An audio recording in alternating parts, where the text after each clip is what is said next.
If you haven't already quit your job, you're probably thinking about it. That's why you bought this course, right? Always have an escape plan. In this quick lesson, we're going to talk about what we recommend you do before and after quitting your job. And the only reason why I would say if here, as in not quitting your job, is if you're trying to buy a house anytime soon. If you're trying to buy a house in the next 2 years, it's going to be much harder to get approved as a self-employed person. The majority of banks are going to require you to have at least 2 prior tax returns. If you want to buy a house as a freelancer, but you haven't been doing it for at least 2 years, it's not going to be impossible, but it's definitely going to be difficult, speaking from experience. And it could also cause you to get a worse rate or lower approval because you're perceived as high risk. Now that that disclaimer's out the way, let's say you're not trying to buy a house anytime soon. Great. Let's talk about how you're going to quit your job. I'm out of here. There are 3 steps that are completely optional. Keep that in mind. But they are highly recommended. First, we're going to recommend that you create a budget, which you're actually going to do in the next module. This will help you calculate the specific income you should try to hit before quitting your job. The rough rule of thumb is at least 70% of what you're currently bringing in now is a good starting point for your freelance business. Next, you should set aside some of your current salary at this job to create an emergency fund. Most experts suggest keeping an emergency fund of 3 to 6 months of living expenses in your personal emergency fund.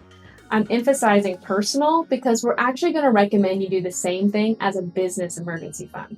Neither Jill or I actually took this advice when we started out, but we highly recommend it.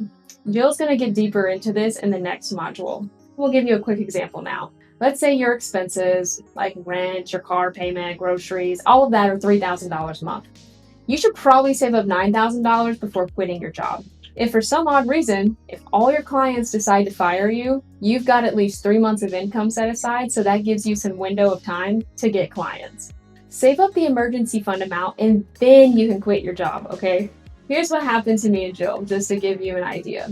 When I quit my job and I was full-time freelancing, I was making between 5 to 7K a month. Now, the salary from the job that I quit was 110K, so it was 7K a month after taxes. If you do that math, I was making less money at 5K a month compared to my full-time job of 7K after taxes. That was fine for me. Like, I was comfortable with 5K because I had already saved up somewhat of an emergency nest, and it felt like I just needed to quit my job as soon as possible at the time. This lit a fire under me to get new clients quickly so I would not lose money and have to tap into the little fund that I did have. But again, that's just what worked for me.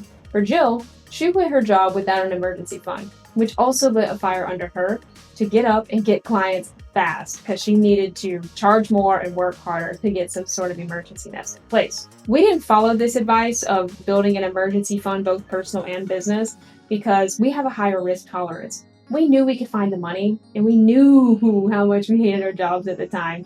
This ultimately comes down to preference. But again, we strongly recommend you at least save your emergency fund at the bare minimum before quitting your job. Parachute pants, activate!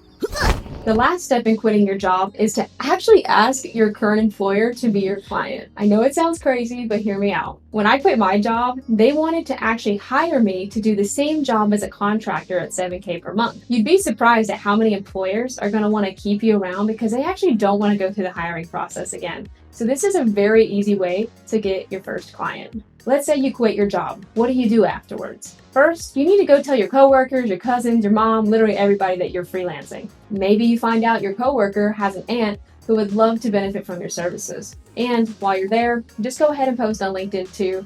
This is going to be discussed more in the next lessons, talking about how to get clients outside of Upwork. But just make it known to your local network that you are freelancing because you might be surprised at how fast you'll actually get your next gig, whether that's from your current or maybe previous, depending on when you're watching this, employer and your friends. One last request before we get into the next lesson. Let us know in the community if you've already quit your job or you're planning to quit your job. We'll give you a hype, sort of motivation to get you to quit your job, and it helps inspire other people who are looking to become full-time freelancers as well. So let us know in the chat. Did you quit your job yet? Don't let your dreams be dreams. Yesterday, you said tomorrow, so just do it!